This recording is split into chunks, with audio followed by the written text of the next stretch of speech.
ಸುರೇಶ್ ಅವರು ಇದೇ ದೇವೇಗೌಡರನ್ನ ಪ್ರಚಾರಕ್ಕೆ ಬರುವಾಗ ಆಂಬ್ಯುಲೆನ್ಸ್ ಅಲ್ಲಿ ಬಂದು ಪ್ರಚಾರ ಮಾಡ್ಬೇಕಾಗತ್ತೆ ಅನ್ನುವಂತಹ ಹೇಳಿಕೆಯನ್ನ ಕೊಟ್ಟಿದ್ರು. ಅವಾಗ ಯಾಕೆ ನೀವ್ ಯಾರು ಬರ್ಲಿಲ್ಲ, ಅವಾಗ ಯಾಕೆ ಒಕ್ಕಲಿಗ ಸಮುದಾಯದವ್ರು ಯಾರು ಮುಂದೆ ಬರ್ಲಿಲ್ಲ, ದೇವೇಗೌಡರನ್ನ ಅಂದ್ರಲ್ಲ, ಕುಟುಂಬದವ್ರನ್ನ ಅಂದ್ರಲ್ಲ ಅಂತ? ನೋಡಿ, ದೇವೇಗೌಡರು ಒಕ್ಕಲಿಗ ಸಮುದಾಯದವರು ಈ ದೇಶದ ಒಬ್ಬ ಅತಿ ಗಣ್ಯ ವ್ಯಕ್ತಿ ಹಾಗೂ ನಮ್ಮ ಭಾರತ ದೇಶಕ್ಕೆ ಕನ್ನಡಿಗರ ಪ್ರಧಾನಿ ಇದ್ದಂಥವ್ರು ದೇವೇಗೌಡರು. ಅವರು D K Suresh, D K Shivakumar ಆಗಲಿ ಒಕ್ಕಲಿಗ ಅನ್ನೋ ವರ್ಡಲ್ಲಿ ಯಾವತ್ತೂ ಉಪಯೋಗ ಏನು ಮಾತಾಡಿಲ್ಲ. ಯಾರು? ಜಮೀರ್ ಅಹಮದ್ ಅವ್ರು ಏನು ಮಾಡಿದ್ರು ನೋಡ್ರಿ, ಕರಿಯ ಅಂತ ಒಂದು ಹೇಳ್ತಾರೆ. ಕರಿಯ ಅಂದ್ರೆ ಏನು? ಇವರು ಜಾತಿ ನಿಂದನೆ ಆಗಲ್ವಾ? ಅದು ಸಮುದಾಯ ನಿಂದನೆ ಆಗಲ್ವಾ? ವರ್ಣಭೇದ ಅನ್ನೋದಾಗುತ್ತೆ. ಹೌದು, ವರ್ಣನೆ ಭೇದ ಮಾಡಬೇಡ ಅಂತ ಸಂವಿಧಾನ ಹೇಳುತ್ತೆ. ಇವರು ಸಂವಿಧಾನ ಪ್ರತಿನಿಧಿ. ಯಾರು? ಜಮೀರ್ ಅಹಮದ್ ಸಂವಿಧಾನ ಪ್ರತಿನಿಧಿ ಅಲ್ವಾ?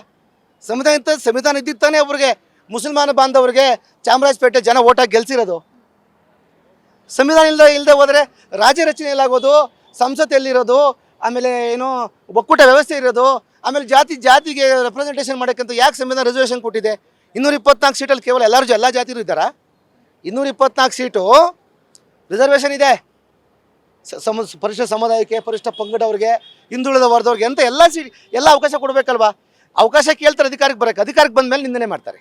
ಇದು ನಮ್ಗೆ ಆಗಬಾರ್ದು ಅಂತ ಆಗ್ಬೋದು ಮೇಡಮ್. ಇದಾಗಬಾರ್ದು. ಅಧಿಕಾರಕ್ಕೆ ಬರೋಕ್ಕೆ ಪರಿಶಿಷ್ಟ ಜಾತಿ, ಪರಿಶಿಷ್ಟ ಪಂಗಡ ಎಲ್ಲ ಬೇಕು.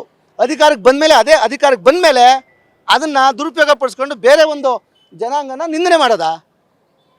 ಸ್ವಾಮಿ ಜಮೀರ್ ಅಹಮದ್ ಖಾನ್ ಅವರೇ, ನೀವೇನಾದರೂ ಡ್ಯಾನ್ಸ್ ಮಾಡಿ, ಇಲ್ಲ ಓಡೋಗಿ, ಇಲ್ಲ ವಾಕಿಂಗ್ ಮಾಡಿ ಮನೆ ಕಳಿ, ನಿಮ್ಮಿಷ್ಟ.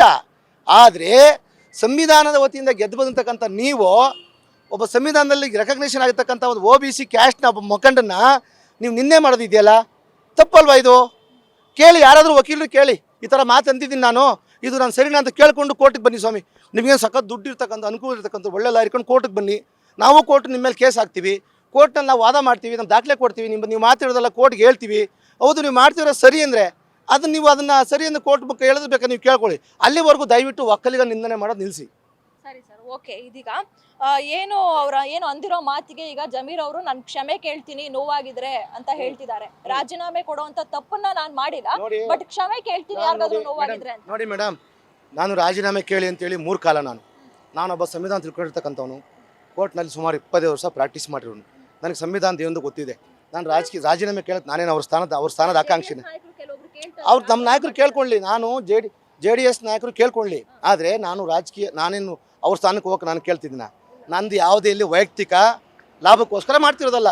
ನಾವು ಮಾಡ್ತಿರೋದು, ನಾವು ಮುಂದಿನ ದಿನಗಳಲ್ಲಿ ಒಕ್ಕಲಿಗರ ಒಂದು ಏನು ರೆಪ್ರೆಸೆಂಟೇಷನ್ ಬರಬೇಕು ಅಂತ, ಅವರು ಒಕ್ಕಲಿಗರ ಪ್ರಬಲರಾಗಬೇಕು. ರಾಜಕೀಯವಾಗಿ, ಶೈಕ್ಷಣಿಕವಾಗಿ, ವ್ಯವಸಾಯದಿಂದ ಹಿಡಿದು ಎಲ್ಲ ರಂಗದಲ್ಲೂ ಒಕ್ಕಲಿಗರ ಸಮುದಾಯ ಬೆಳಿಬೇಕಾದ್ರೆ ಈ ಥರ ಒಕ್ಕಲಿಗ ನಿಂದಕರಿಗೆ ಕಾನೂನಿನ ಅಡಿಯಲ್ಲಿರ್ತಕ್ಕ ಸಂವಿಧಾನದ ಅಡಿ ಇರ್ತಕ್ಕಂಥ ಕಾನೂನಿಂದ ಇವ್ರು ಬುದ್ಧಿ ಕಲಿಸ್ಬೇಕು. ಕ್ಷಮೆ ಕೇಳ್ಕೊಳ್ಳಿ. ಅದು ಕುಮಾರಸ್ವಾಮಿ ವೈಯಕ್ತಿಕ, ನಾವು ಸ್ಟಾಪ್ ಮಾಡಲ್ಲ.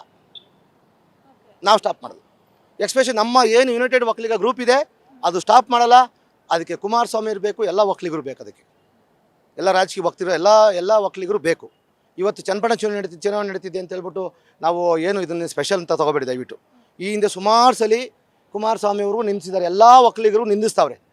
ಸನ್ಮಾನ್ಯ ಜಮೀರ್ ಅಹಮದ್ ಖಾನ್ ಅವರು ಏನೇ ಆದ್ರೂ ಅವರ ಒಂದು ಸಮುದಾಯ, ಅವರ ಒಂದು ಜಾತಿ, ಅವರ ಧರ್ಮಕ್ಕೆ ಸೀಮಿತವಾಗಿರಲಿ. ಬೇರೆ ಧರ್ಮನ ಬೈಯೋಕ್ಕೆ, ಬೇರೆ ಧರ್ಮದ ನಾಯಕರು ಬೈಯೋಕ್ಕೆ ಅವ್ರಿಗೆ ಅಧಿಕಾರ ಇಲ್ಲ. ಅವ್ರು ಮಾಡಿಕೊಡ್ದು. ಅವರು ಬೇರೆ ಧರ್ಮನ ಹೊಗಳೋದು ಬೇಡ, ಹಂಗಂದ್ರೆ ನಿಲ್ಲಿಸೋದು ಬೇಡ. ಗ್ಯಾರಂಟಿ ನ್ಯೂಸ್, ಸುದ್ದಿ ಖಚಿತ, ನ್ಯಾಯ ನಿಶ್ಚಿತ.